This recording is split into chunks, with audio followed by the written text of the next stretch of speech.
Hey guys, how is everybody doing? And welcome to my official Spider-Man ranking. With the release of Spider-Man Brand New Day in theaters this past weekend, which has been breaking milestones with the box office numbers, which is absolutely insane to see, which it has already made $1 billion at the box office. I feel so alive! Cha-ching, cha-ching, cha-chingery! Only one weekend in, which is absolutely amazing to see, and I absolutely love that for the movie. But since we have a brand new Spider-Man movie, it is time to rank all of these Spider-Man movies. So what I'm going to be doing for this ranking, I'm going to include I believe, 6 Sony Spider-Man Universe movies. I'm going to be talking all 3 Sam Raimi movies. I'm going to be talking about the Amazing Spider-Man movies, and of course, I will also be including the 4 Tom Holland movies, and I will be including Into and Across the Spider-Verse. So I believe that's a total of 17. I had to cheat a little bit. So I'm here to give you my ranking of 17 Spider-Man movies, all from worst to best. Now, again, whenever I do these rankings, it should always go without saying, but this is my own personal opinion. This is my own personal ranking of all these Spider-Man movies. And instead of yelling at me in the comments below that I got something wrong or my opinion is wrong or whatever the fuck people like to say on the internet, how about instead of saying all of that, you just let me know your ranking down in the comments below. And if you want to include the Sony Spider-Man universe and Into the Spider-Verse movies, go ahead and do so. Or if you just want to include Toby, Andrews, and Tom's movies, you can do that as well. However you want to do your ranking in the comments below, you go ahead and do that. But with all out of the way, here's my official ranking of all 17 Spider-Man movies. But coming in at number 17, the worst of all of these movies, the worst of all of them, and it should be no shock. Number 17 is Madame Web.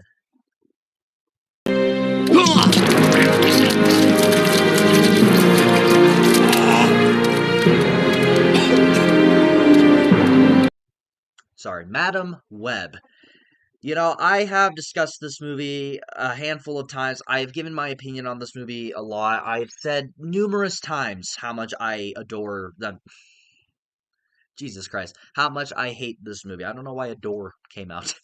I have talked about excessively how much I hate this movie. I do not like this movie whatsoever, and this is probably the worst comic book movie I have ever watched in my life.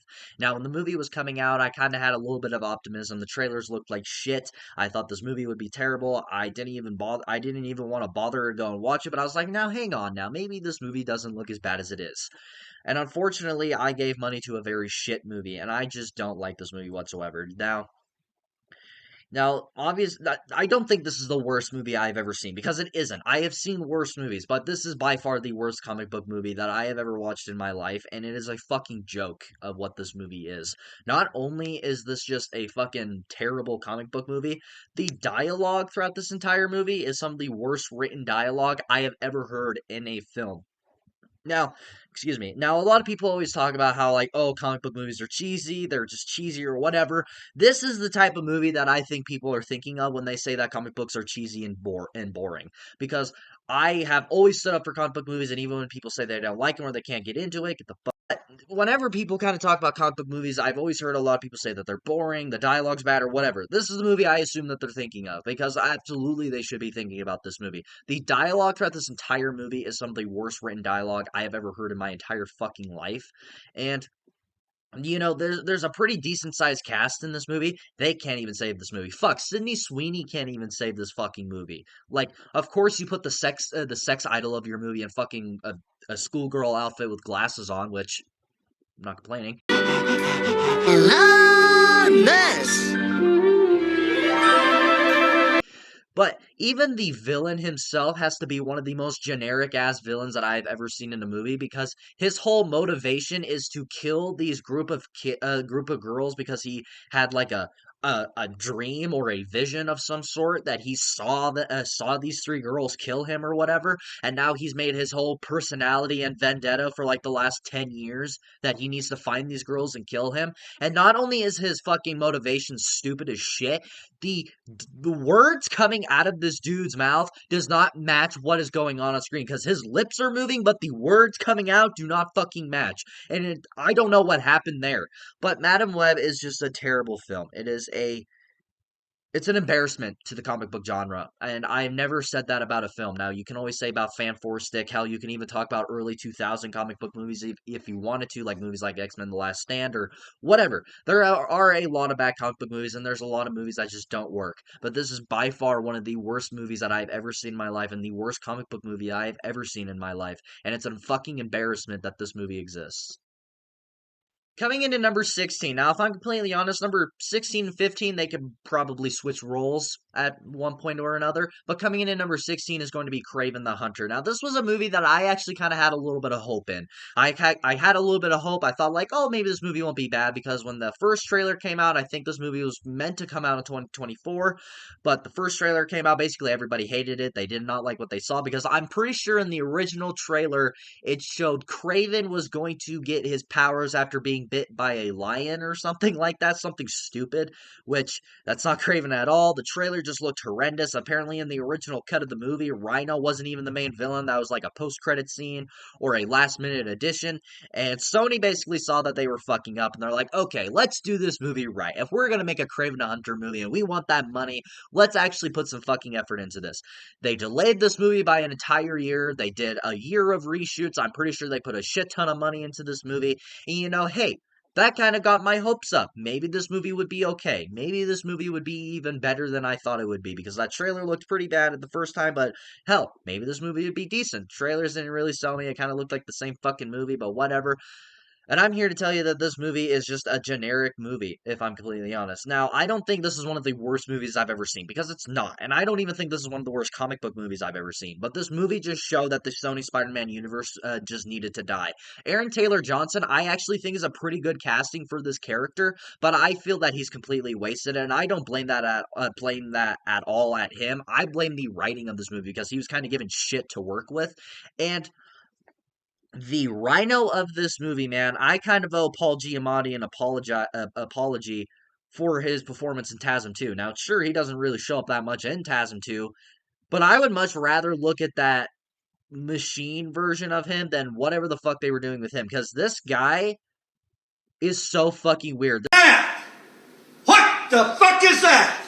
There's literally a moment in this movie, and they don't bother explaining it, to where I'm kind of wondering if the actor has like Tourette's or something. There's a moment where the guard of the movie or whatever goes up and tells him like, "Oh, Craven's here," pretty much. He's sitting there and he just goes, and I'm not even fucking lying. That's a literal fucking scene in this movie. And your first thought is, oh, maybe the rhino serum DNA thing or whatever the fuck he puts into his body is messing with him. Maybe it's messing with his brain. Maybe it's messing with his muscles or something. Nope, they just basically excuse that, and that's just a random tick that he just has in the movie. And it doesn't show up again throughout the entire movie, by the way. That's a one little scene that we have in this movie. And I'm sitting there like, what the fuck? Like, I genuinely don't know what was going on there. But even like the design of the rhino himself is just fucking stupid. Like, I can't take that thing seriously. But Kraven the Hunter, I don't think it's a terrible film by any means, but it's just a movie that I just felt like just needed to put the nail in the coffin of the Sony Spider-Man universe. And thankfully it did, because thank God Sony is saying that they're done doing this, because we didn't need this in the first place. Coming in at number 15, just right above Craven, and again, these movies could switch depending on my mood, is going to be Morbius. Now, I remember when this movie was coming out, I was actually kind of excited because this was after the moment when Venom came out, Venom Let There Be Carnage came out, and they were kind of teasing Tom Hardy's Venom going against Spider-Man, which No Way Home basically boycotted that. So I was kind of excited for this movie when it was coming out, and the only thing that kind of didn't interest me was Jared Leto for many reasons. But I was like, hey, you know what? This is decent. These movies have been decent. Maybe Morbius would be good. Maybe this will bring back the vampire subgenre that I've been wanting. And this movie just turned into a fucking joke. Everybody knows about Morbin Time. Everybody talks about Morbin Time now. But after I watched this movie, the only thing I had to say about this movie is Jared Leto, you tried, but no more comic book movies. Just stay away from him. And thankfully, it seems like he's going to. And it also seems like he's going to be away from movies just in general because, ew. And not only that, actually, this is something I actually have an issue with. What was going on with Michael Keaton coming back as the Vulture? Like, I genuinely don't know why he came back in this movie. And he's even gone on record himself in interviews saying that he doesn't even know why he came back. And the producers or the writers or whatever the fuck, they didn't know what they were doing. And he's also said that the producers can't even explain what the fuck was going on. So that just adds a lot of bullshit and just stupid shit. And this was also just should have been the first red flag of this entire universe, that maybe this should have stopped when it should have, because they only really relied on Venom for their stupid Spider-Man universe or non-Spider-Man universe. And there was also a lot of controversy with this movie because there was a lot of Spider-Man scenes in it, but way before the movie even came out, they cut it all out, and the director seemed very unhappy with the studio and just unhappy with the final product, that he basically spoiled that Michael Keaton was in this movie and spoiling this the post credit scene or whatever. So it tells you what the kind of the movie this is. And not only that, just the villain himself too. Exhale, exhale. Put my hands against, put my best.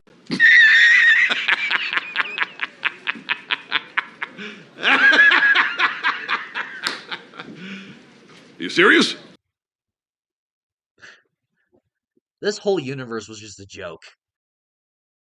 Coming in at number 14, I promise you, this is a Spider-Man ranking, not the Sony Spider-Man universe ranking. I promise you this is a Spider-Man ranking. But coming in at number 14 is going to be the Venom The Last Dance. Now, I believe this was the final Sony Spider-Man universe movie. Or that I think that was Craven. Yeah, I think Craven came out right after this. Yeah, it did. But this was one of the final Venom. This was the final Venom movie, and this was also one of the final Sony Spider-Man universe. And after this point in time where this movie was coming out, that light just died. When this movie came out, I basically lost all interest. I lost all interest in this universe. I lost all interest in what the fuck they were doing because Madam Web killed all my hope. Morbius was as bad as it was, and I had no faith in Craven, and I had no reason to believe that this movie would be any better. But, I kind of tried to walk in with some optimism because, I enjoy Venom. I enjoy Tom Hardy as Venom. I thought the last two movies were enjoyable just for little Venom adventures, I guess you could say. But even after watching this movie was just a mess because this was clearly a movie that was shot to set up more Venom movies and set up more within the universe. But the Sony clearly saw what they were doing wrong and knew that this universe should have never continued. So they basically just said, you know what, we're good. We're going to move on from this universe. And very smartly they did, because this movie to me was just, it was just another Venom adventure that honestly I could forget. I kind of forget a lot that happened in this movie. The only thing I can name you that actually happened in this movie was the Venom horse thing, which I thought was actually pretty cool. But this movie was more played for laughs. Now, Let There Be Carnage kind of had that same ordeal where it was kind of just going along, just being played for laughs, but it just didn't quite work. And this movie leans heavily into the comedy, and it was very apparent from the commercials themselves. And when I watched the movie, it was just nothing but a joke from beginning to end. And the villain of the movie is supposed to be Null, which he doesn't really ever show up. It's more about the space monster thing trying to kill Venom or whatever, which I think Null was completely wasted, which doesn't surprise me with this universe because Null is a really fucking badass villain and a badass character. And you also get Andy Serkis to play him. He is one of the best actors working that can create a voice for a character like this. You cast him as that, and then you only show him for like maybe a minute of screen time because he shows up at the beginning of the movie and then he shows up at the very end, and then we never find out whatever happens to him because this universe is now dead. So this movie to me was also just at the point in time where I just stopped caring. So this is never going to be a movie I ever really rewatch. I haven't rewatched it since it came out, and I probably never will. So that's why it comes in at number 14. Coming up at number 13 is going to be Venom's Last Dance. Predecessor is going to be Venom Let There Be Carnage. Now, the only reason I actually prefer this movie is because of Carnage. Now, admittedly, I do think that he is wasted in this movie. I do think Woody Harrelson, I think he's a great actor, and I feel like that he was a good choice for this character. But I feel like the character of Carnage, just in general, I feel like was completely wasted. And, he's supposed to be the big bad of Venom. He is supposed to be the guy. He is Venom's arch nemesis, and hell, he's one of the biggest villains in the Spider-Man universe just in general. And they don't really, and this movie was supposed to be Venom versus Carnage, but you don't get that until the final act of the movie. We don't have like cool sequences where they kind of fight at like the middle of the movie and then Venom gets weakened or whatever and gets stronger and fights him later. We don't fight this dude until the very end of the movie, which is pretty fucking dumb. And just I feel like he was just completely wasted. And then they kill him off at the very end of the movie, and they don't have some sort of tease that he'll come back or whatever, which you think yeah, they would because Carnage is that big of a character, but they just don't do shit with him, and that's kind of disappointing. But however, I think the visual look of him and the sound of him, like the vocal cords that they used for him, I think was pretty menacing and cool.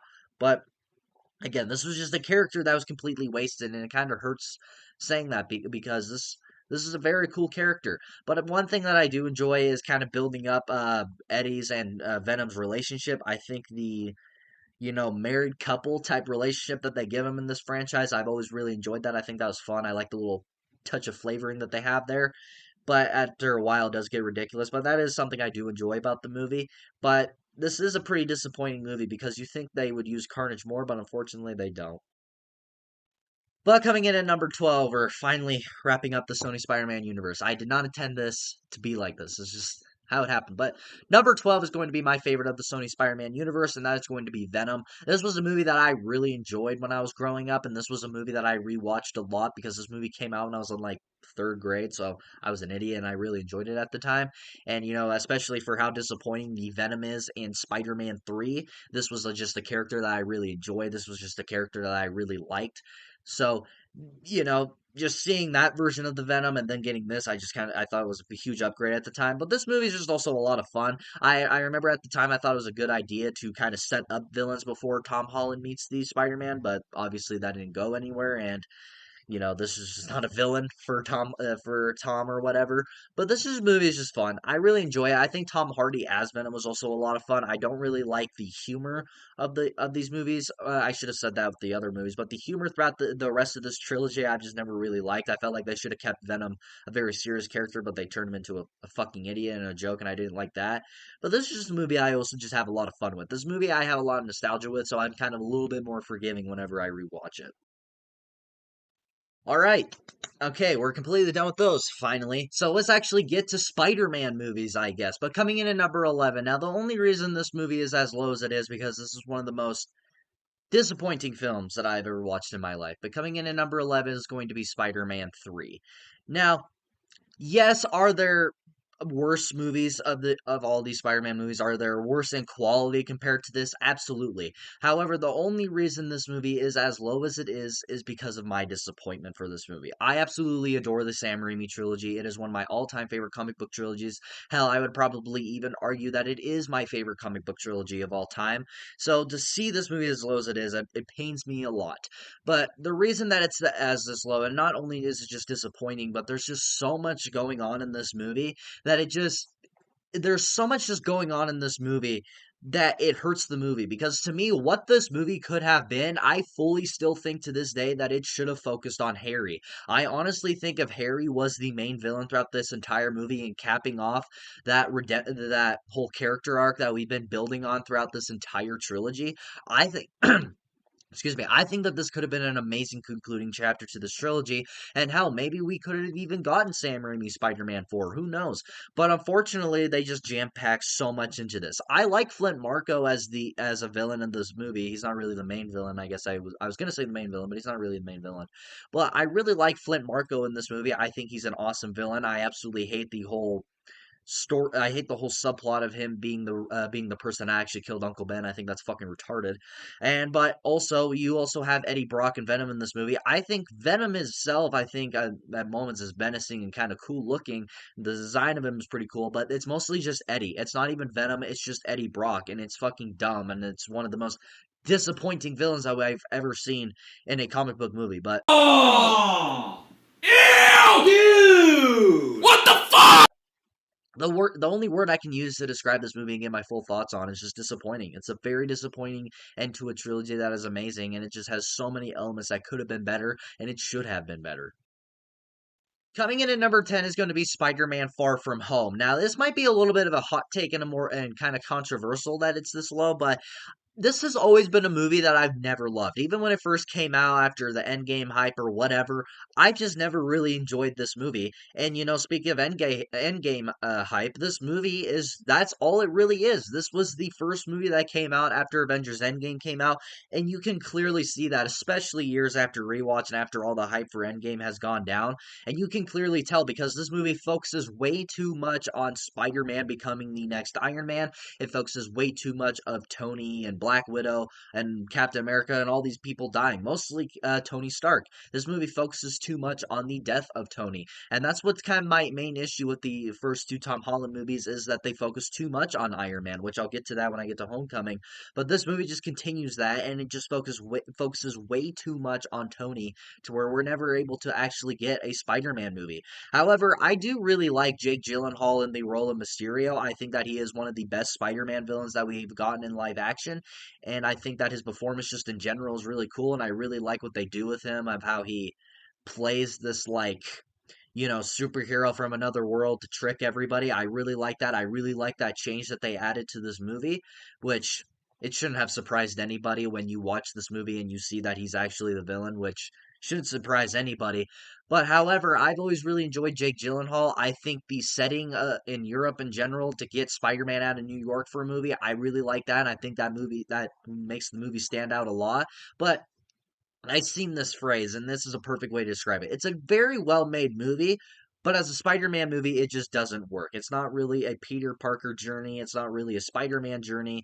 It just so happens to have Spider Man in it because it focuses too much on the Tony stuff, and then it kind of focuses too much on Mysterio. And, it kind of not having it in New York, it kind of complicates things, but although I do like it, however, it's just not a very good Spider-Man movie, and especially since this is the first movie that came out after Endgame, and you can clearly tell by that. But coming in at number nine, again, this might be a hot take, and I might get in a little bit of trouble that it's actually this high. But coming in at number nine is going to be The Amazing Spider-Man 2. Now, have always really enjoyed this movie. Now, it's mostly because of nostalgia. I grew up with this movie. I grew up with both of the Amazing Spider-Man movies when I was younger. I grew up pretty much with all the Spider-Man movies, if I'm completely honest. But I have a little bit of nostalgia for this movie, and that's why it's a little bit higher for me. But this has always been a movie that I do enjoy, but I do recognize its faults and problems. And I know it's kind of one of those movies to where you understand all the hate and you can't defend it whatsoever. But it's one of those movies that I just have a damn good time with. Now, I do think the Electro villain himself is cool. I do think what they do with Max is pretty stupid. My main issue is a lot like Spider-Man 3. This movie tries to do too much, whether it's Electro with Harry, the Peter and Gwen relationship stuff. There's so much going on in this movie to where it does feel too jam-packed and to where you're not able to digest a lot of the stuff going on in this movie, especially Harry. I think Harry is a complete joke in this movie, and I really don't like what they do with him. But however, the main thing about this movie that I really like and makes this movie so rewatchable is Andrew Garfield's and Emma Stone's chemistry. I think the chemistry between those two and the relationship between Peter and Gwen throughout this entire movie is easily the best part of the movie and probably the only saving grace of the entire film. So that one element alone kind of makes this movie better. And hell, I think this is probably the visually the best Spider-Man movie we ever got because it's a very bright movie, very colorful movie after the very dark tone of the very first movie. But this is always a movie that I do enjoy. It is a guilty pleasure admittedly, and I do think that it's still a good Spider-Man movie. But however, I do understand the faults and this is and this is never going to be a movie I defend. Coming in at number eight is going to be the first movie of the Amazing Spider-Man movies, and is going to be The Amazing Spider-Man, the first Andrew Garfield movie.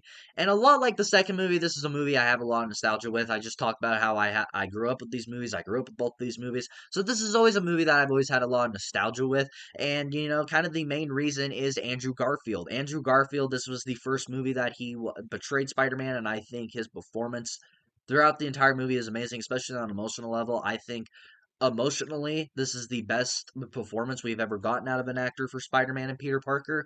But this is always a movie that I do enjoy. I do prefer it over the first movie, obviously. But I do again, like The Amazing Spider-Man 2, this is a movie to where I can understand its faults. And mainly because of the darker tone. The darker tone, I do think, is kind of an issue with this movie.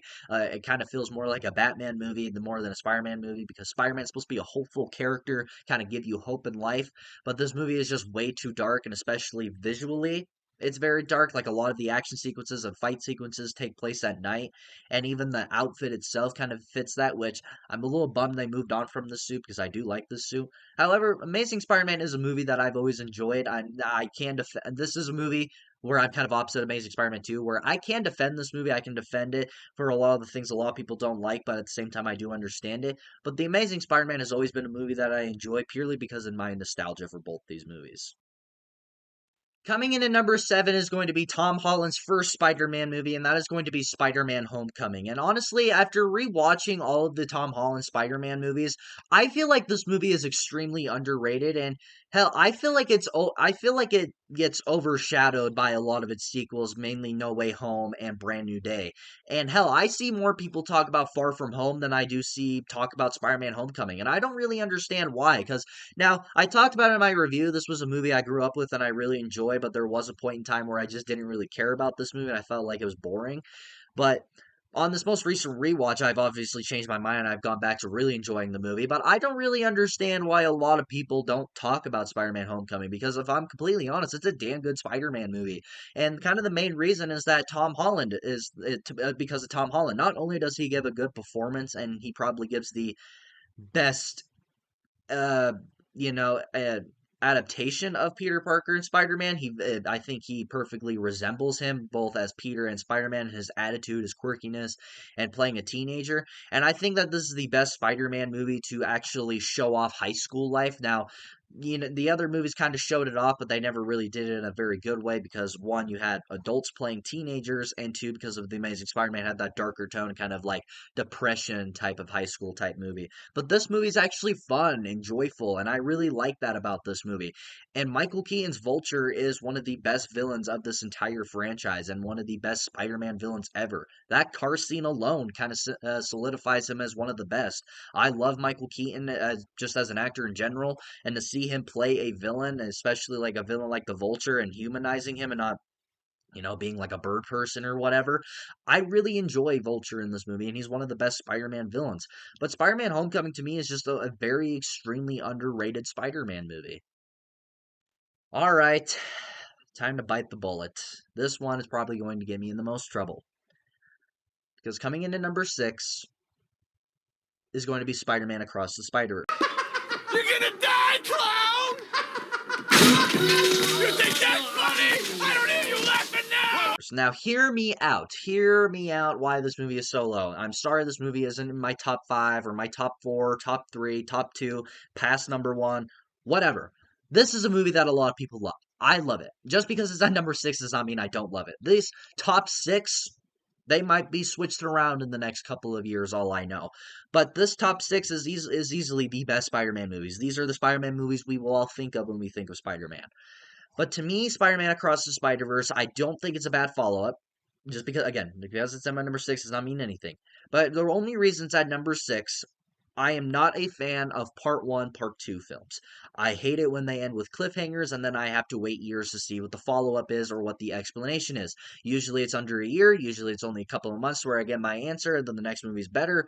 It's kind of like Dune right now. I think Dune 1 is better than Dune 2 because I got the conclusion of part 1 because part 2 exists now, and now I have to wait a couple more months for part 3 to come out so I can fully love part 2 again. That is my issue with Across Spider-Verse. The way this movie ends, I have to wait another year or two before Beyond the Spider-Verse comes out. So I don't get my answer of how this story concludes or where the twist ending will go. So that has always been my issue. But even excluding that, this is a damn good Spider-Man movie and probably the best animated movie that I have ever seen in my life. The animation in this movie is fucking mind blowing, and I seriously kind of wonder how the fucking animation was done so good. But this is just another good journey with Miles Morales. I think how we fully get to see him as Spider-Man and not becoming Spider-Man like into the Spider-Verse shows and actually showing him being Spider-Man or whatever. I've always really liked that and how he has a relationship with his father even though his father doesn't know he's Spider-Man. I've always really enjoyed that. And Seeing other Spider-Man variants was really cool. To see the Spectacular Spider-Man again was awesome. That's the Spider-Man anime series I grew up with, so that was just awesome to see. And just see a lot of the returning characters. I think Oscar Isaac as Spider-Man 2099, I think is awesome. I think that is one of the best interpretations of Spider-Man, and I cannot wait to see to see what he does in Beyond the Spider-Verse. But Spider-Man Across the Spider-Verse is an amazing animated movie, and it's an amazing Spider-Man movie, and I'm over the roof excited for Beyond the Spider-Verse, but as of right now, it is my number 6 when it comes to Spider-Man. And now we have entered the top 5. And if I'm completely honest, by the next time I do this ranking and by the time I redo this ranking, by, I don't know, when Beyond the Spider Verse comes out or when Spider Man 5 comes out or whatever kind of form of Spider Man movie that we get next, whenever I redo this, my top 5, they might be completely different. My number 5 might be my number 1. My number 3 might be my number 2. Whatever. But coming in at number 5 is going to be Spider Man No Way Home. This was a movie that I still can't believe that we got, and it still feels unreal that we had Toby, Andrew, and Tom all in one movie. And to this day, and even sitting here talking about it, I cannot believe that this movie exists because the hype around this movie was just so surreal. And even outside of the hype and outside of like nostalgia bait or whatever, and outside of the crowd pleaser that this movie is proclaimed as, this is a damn good Spider-Man story of Spider-Man going through a lot of struggles with everybody knowing who he is, and him. My light just died, and everybody and Spider-Man when Peter trying to live a normal life outside of people knowing who he is,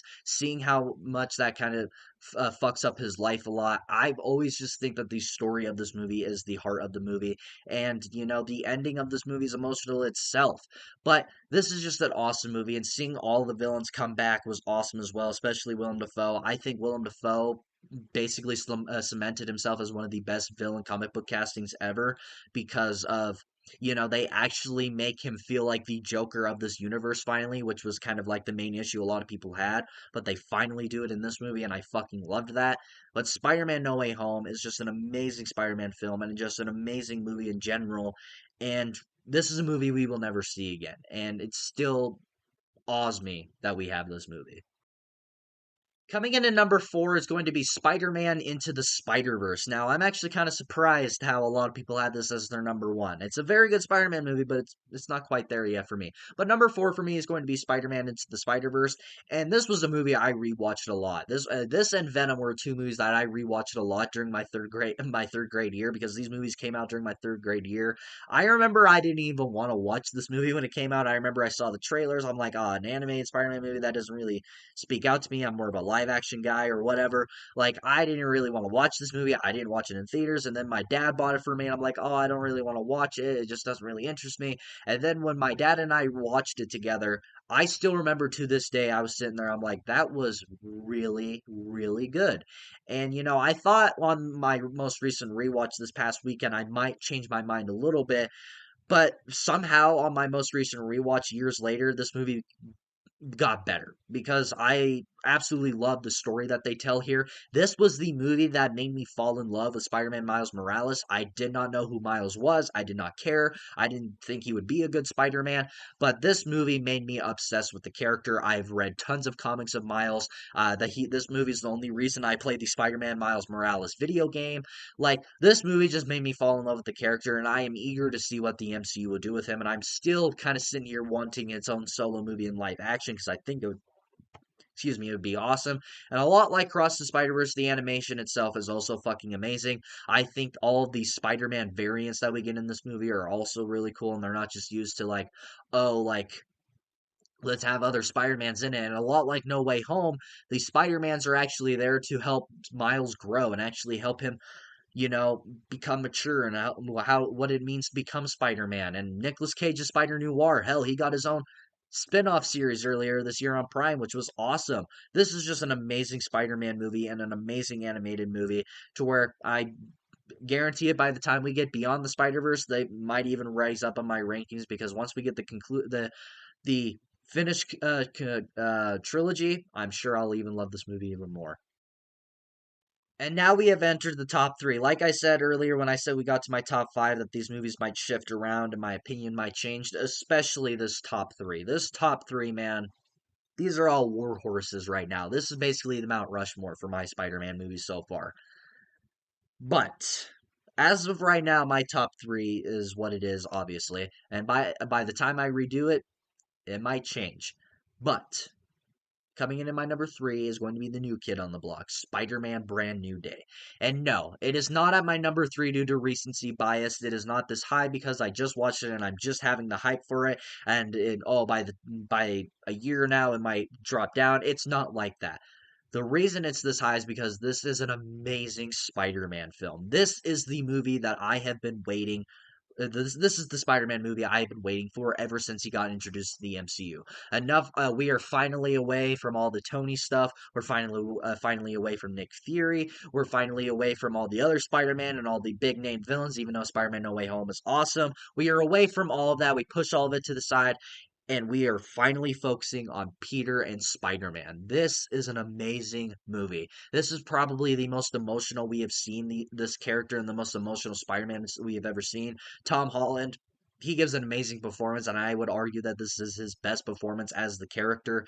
And the one thing I was kind of nervous about was with Punisher being in it and the Hulk being in it and all these other characters coming in. I was afraid that they might be in it too much to where it would take away all the Spider-Man sequences, but thank fucking God that did not happen because the side characters in this movie, along with John Bernthal as Punisher and Mark Ruffalo coming back as actual Hulk this time, which was fucking awesome to see again, they don't overshadow Spider-Man and they don't overdo their screen time because they are in it enough to help out Spider-Man and make this movie interesting.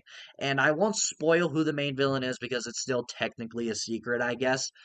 But the main villain that we do get, I do think is kind of like the one issue that I do have with it because I do feel like we should have gotten an actual Spider-Man villain. And there's a lot of other Spider-Man villains that I wish were in the movie longer. But nevertheless, and another thing I'm also kind of worried about is having Ned and MJ back. Yeah, sure, those three are the heart of this trilogy and of this version of Spider-Man. But I think after a while, we need to learn that we need to just get away from them and introduce new characters. But overall, this was just an amazing Spider-Man movie and an amazing MCU movie. And I cannot fucking wait to see what the future holds for Spider-Man in the MCU.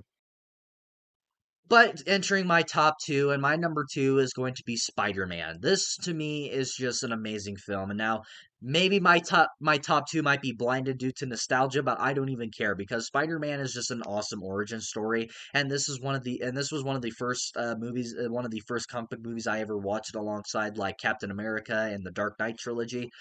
I just fucking love this movie. Willem Dafoe's performance as the Green Goblin is what basically makes this movie for me. And not even as just the villain of Green Goblin awesome, the origin story that we get from this movie from Tobey Maguire is just awesome. This is one of the best Spider-Man movies in my mind and the perfect origin story. I fucking adore this movie ever since I was a kid, and as time goes on, I love it even more. But of course, coming in at my number one, my all time favorite Spider Man movie, and it's going to take a hell of a movie to top this Spider Man 2. Spider Man 2 to me is the definition of a perfect Marvel movie. And if I'm completely honest, this might be my favorite Marvel movie of all time because I fucking love this movie. This is the perfect sequel and the perfect follow up for a Spider Man sequel. I love the whole Peter Parker stuff where he's losing his powers and he needs to find that balance in his life. That is the perfect interpretation of this character. And Dr. Otto Octavius is one of the best movie villains ever, and he sometimes is in contention for my all-time favorite Spider-Man villain. But I fucking love this movie. This is one of my all-time favorite comic book movies. This is one of my all-time favorite movies, and this is probably my all-time favorite Marvel movie. And it's like I said, it's gonna take a hell of a Spider-Man movie to top this one for me. Thank you all so much for watching my Spider-Man ranking. Let me know your ranking of all the Spider-Man movies down in the comments below. You can do it however you wish with all the Sony Spider-Man universe, just, the actual live-action Spider-Man movies or just the animated movies. Let me know your ranking down in the comments below and we shall talk about it. If you like this video, like it. If you love to subscribe to the bell notification so you will get notified for all my latest videos. Thank you all so much for joining me on my Spider-Man journey. And of course, until my next video, I'll see you all next time.